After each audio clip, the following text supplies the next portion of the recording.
মুখ্যমন্ত্রীর সাথে কিছু মানুষ গিয়েছেন।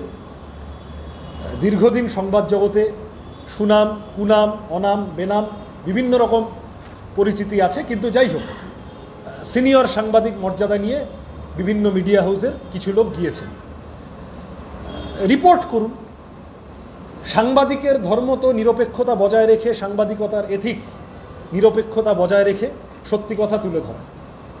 কোনো সাংবাদিকের সাবজেক্টিভলি মনে হতে পারে যে ওখানে ছাত্ররা প্রশ্ন করে ঠিক করেনি, তিনি পশ্চিমবঙ্গে যে কপি পাঠাবেন সেখানে ওটা লিখুন, সেখানে তিনি যে বুলেটিন পাঠাবেন সেখানে বলুন।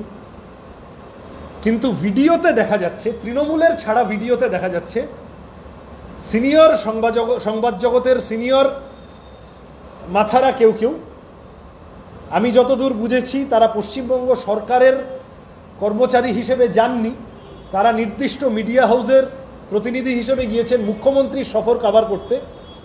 যখন মুখ্যমন্ত্রী প্রশ্নের সম্মুখীন হচ্ছেন, সকলে নন, কেউ কেউ সাংবাদিকতার পেশা ভুলে, তার এথিক্স, তার ন্যূনতম মূল্যবোধকে ভুলে মুখ্যমন্ত্রীর বাউন্সারের ভূমিকায় অবতীর্ণ হচ্ছেন।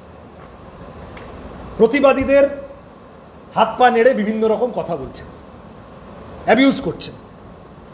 দুঃখ লেগেছে। এটা সাংবাদিকতার ধর্ম নয়। সেই মিডিয়া হাউসগুলির কাছে আমি কারো নাম করব না, কারণ বিশ্বাস করি যে মিডিয়া হাউসের মধ্যে সকলে মিলে ওই সাংবাদিককে বলে দিয়েছিলেন যে আপনি ওখানে গিয়ে সাংবাদিকতার পেশা ভুলে মুখ্যমন্ত্রীর বাউন্সারের কাজ করবেন না।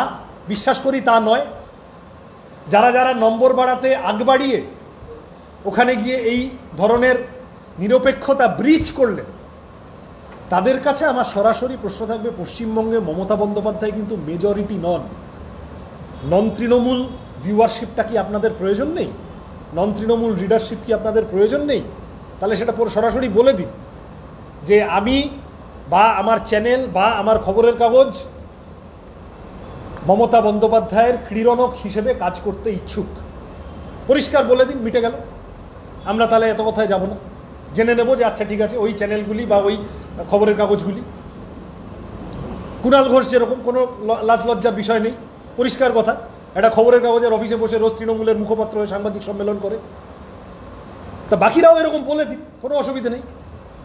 কিন্তু সেটা না করে যার কাজ ছিল রিপোর্টিং, তিনি ওখানে গিয়ে মুখ্যমন্ত্রীর নিরাপত্তা রক্ষীর কাজ করছেন। এটা দেখতে ভালো লাগেনি, ব্যথিত হয়েছি।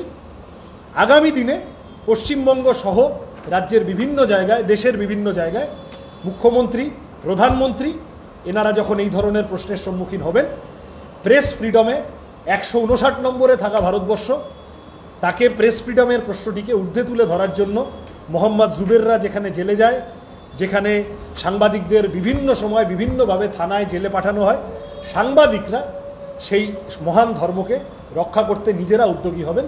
সাংবাদিকদের একাংশ, আমি আবার বলছি, মেজর অংশটা নয়, কিন্তু কাউকে কাউকে ভিডিওয়ে দেখা গেছে। আশা করব যে তারা এই সাংবাদিকতার মহান ধর্মকে সামনে তুলে রাখতে, ঊর্ধ্বে তুলতে উদ্যোগী হবেন, এবং আমরাও নিরপেক্ষতা আশা করব। আমরা প্রশ্ন করা থামাবো না মাননীয় মুখ্যমন্ত্রীর কাছে।